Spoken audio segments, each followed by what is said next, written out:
Sunday night football this week is Pittsburgh at Miami. Ooh. We're expecting to see Tua return from concussion protocol. That has been reported widely.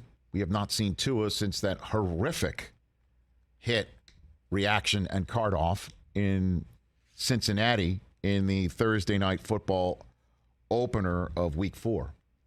Miami hasn't won since, by the way, since coming back and taking care of business against the Bills in that one in Week 3.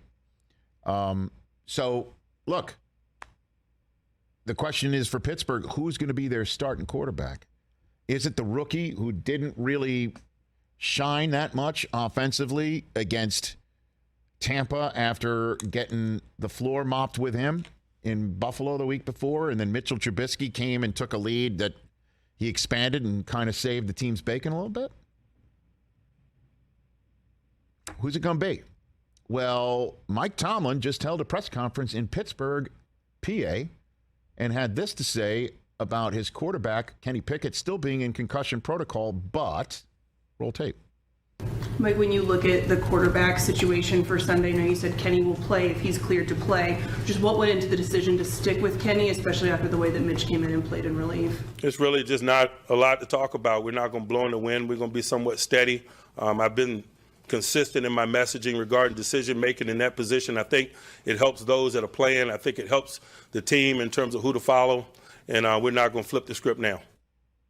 We don't blow in the wind is what he said. So it's going to be Pickett. He's already turned the page, and hey, Trubisky, this is what you're there for. Yeah, you were there to be the starting quarterback if you could, and we decided to make the switch to the rookie who we drafted, even though we signed you before the draft, and you're now the relief pitcher if we need you. And we called you in from the pen. Good job. Keep it up. We're going to need you to do it again, probably.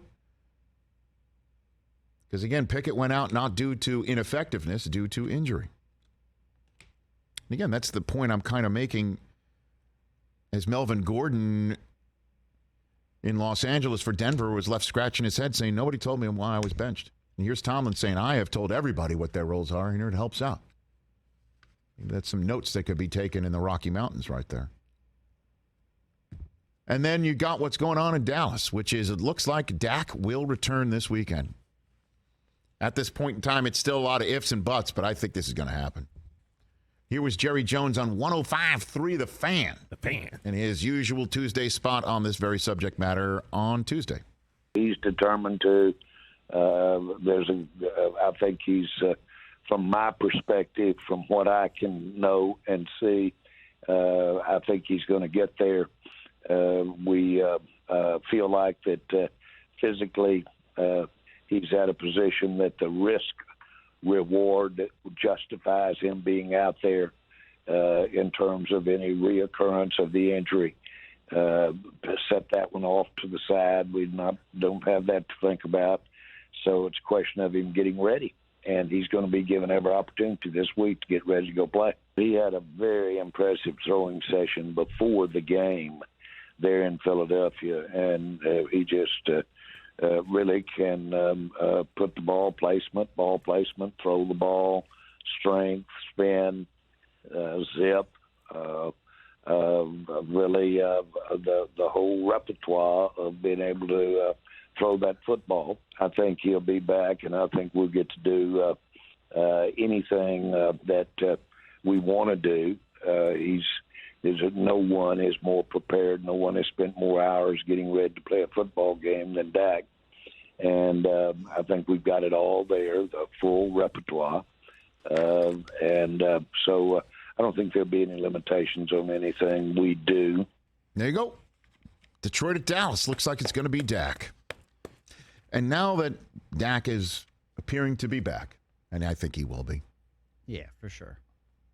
Isn't it amazing that this guy who did what he's done for Dallas and has shown the mettle for Dallas, that in the middle of a 4-game win streak by his backup quarterback, full-blown conversation in many corners of this football-loving universe, certainly in the world of the media, Dak's job was in jeopardy.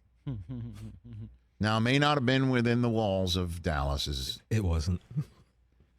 structure in the Star. Right? Probably not, right? But I don't think so either. I don't think so, as you know. But we even, on occasion, did say, how many more games is he going to start? And if he wins and all the higher register stuff. You know what?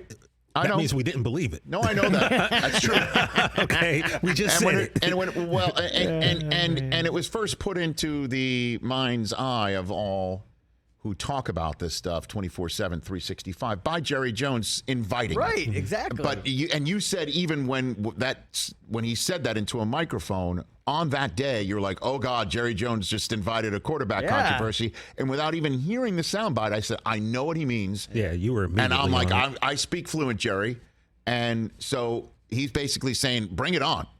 I can handle it. I want you to put me in a position because you win so damn much, and you went 4-1. Yeah. I mean, so he took a team that was one game under 500, now hands it back 2 games over 500. That's what a backup quarterback is supposed to do.